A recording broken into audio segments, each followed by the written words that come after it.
यानंतर वळूया पुढल्या बातमीकडे. उत्तर प्रदेशच्या मथुरेतील श्रीकृष्ण जन्मभूमीचा वाद चांगलाच तापलेला आहे. या वादादरम्यान मौलाना जरसीद अन्सारी यांच्या एका वक्तव्यानं नव्या वादाला तोंड फुटलेलं आहे.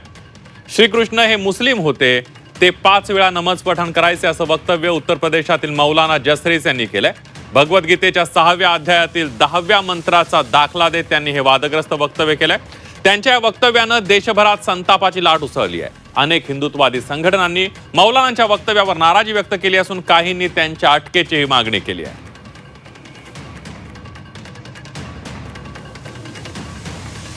हमारे भाई अगर बुरा ना माने तो कृष्ण जी भी 5 वक्त की नमाज पढ़ा करते थे. यकीन ना आए तो श्रीमद् भागवत गीता का 6ठा अध्याय का 10वां मंत्र देख लीजिए. योगी उज्जीत सततमात्मानं रहसि स्थिता एकाकी अच्युतात्मा निराशीर परिग्रह.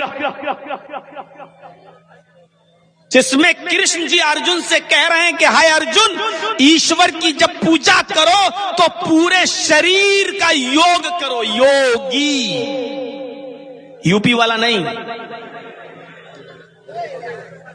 योगी युज्जीत सततमात्मानम, पूरे शरीर का योग करो. यानी पूजा सिर्फ खड़े होकर नहीं, पूरे शरीर के साथ होनी चाहिए और पूरे शरीर का योग होना चाहिए. आज हिंदू धर्म में चले जाइए, सिर्फ ऐसे हाथ उठाएंगे, ओम नमः शिवाय, बस हो गई पूजा. प्रत्येक धर्माच्या माणसानं दुसऱ्या धर्माचे लोक दुखावली जाणार नाही ही भूमिका घेतली पाहिजे. परंतु याच्या पलीकडे जाऊन मला असं वाटतं की हे वक्तव्य म्हणजे कुठेतरी हिंदू आणि मुस्लिम समाजामध्ये वाद निर्माण करण्यासाठी केलेलं कटकारस्थान आहे आणि याच्या बाबतीमध्ये संबंधित पोलीस यंत्रणेनं चौकशी केली पाहिजे आणि अशा पद्धतीचा वाद लावण्याचा जर कोण प्रयत्न करत असेल तर त्याच्यावर कारवाई केली पाहिजे आणि त्यांनी केलेल्या वक्तव्याचा मी जाहीरपणाने निषेध करतो.